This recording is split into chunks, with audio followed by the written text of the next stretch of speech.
So hello guys, welcome back to the new video of Tech Yoker. In this video, I will guide you with how you can use Gemini on Chrome to analyze comments on YouTube. So first of all, open the Chrome browser. Now here open youtube.com. Now let's play any video. For example, this one. Now after this, click on Ask Gemini. Now here let's ask, analyze the comment section of this video and tell me what people looking for exactly. Suggest me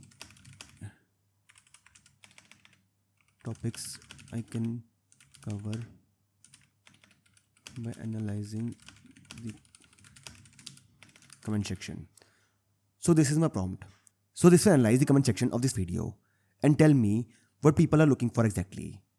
And also this will suggest me topics that I can cover by just analyzing the comment section. Let's press enter, and now this will start analyzing the comment section. So these are a few things that people are looking for in the comment section. And also it suggested me topics to cover. So this I can use Gemini on Chrome to analyze the comment section in YouTube videos. So I hope you find this video useful.